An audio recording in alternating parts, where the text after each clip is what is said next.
Hello বন্ধুরা, তোমরা সবাই কেমন আছো? আশা করি তোমরা সবাই খুবই ভালো আছো। তো আবার একটা নতুন ভিডিও নিয়ে চলে আসলাম। তো আজকে হবে ইলিশ মাছ দিয়ে আলু বেগুনের ঝোল। তো আমরা প্রথমে ইলিশ মাছটাকে বানিয়ে নেওয়ার পর লবণ হলুদ মাখিয়ে নেব। মাখানোর পর আমরা আলু এবং বেগুন কেটে নেব। তারপরে আমরা কাঁচা লঙ্কাও চিড়ে নেব। চিড়ার পর আমরা গ্যাসে কড়াই বসিয়ে দেবো। গ্যাসে কড়াই বসানোর পর ওর ভিতরে আমরা তেল দিয়ে দেবো। তেলটা গরম হওয়ার পর আমরা মাছটাকে দিয়ে দেবো। দেওয়ার পর আমরা 5 থেকে 10 মিনিট ভেজে নেব।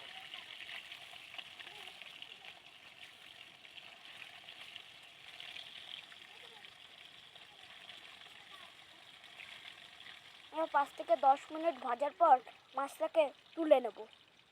তোলার পর ওই তেলে আমরা তেজপাতা এবং কালো জিরে দিয়ে দেবো। দেওয়ার পর আমরা চেরা কাঁচা লঙ্কাটাকে দিয়ে দেবো। চেরা কাঁচা লঙ্কা দেওয়ার পর কেটে রাখা আলু দিয়ে দেবো।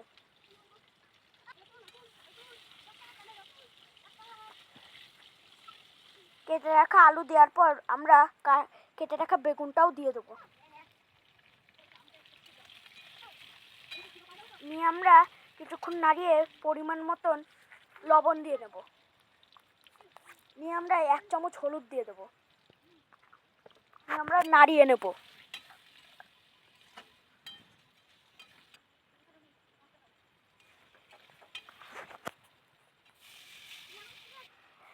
কিছুক্ষণ নাড়ানোর পর আমরা ওর ভিতরে জল দিয়ে দেবো।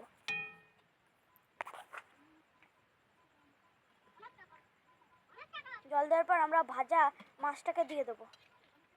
দেওয়ার পর আমরা নাড়িয়ে নেব। নাড়ানোর পর আমরা ঢেকে দেবো।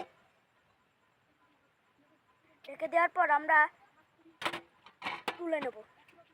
তোলার পর দেখব ঝোলটা ফুটে গেছে নাকি। ঝোলটা এখন ফুটে গেছে। ফোটার পর আমরা নামিয়ে নেব। যদি ভালো লেগে থাকে কমেন্ট, শেয়ার, লাইক, সাবস্ক্রাইব করে দিও। টাটা বন্ধুরা।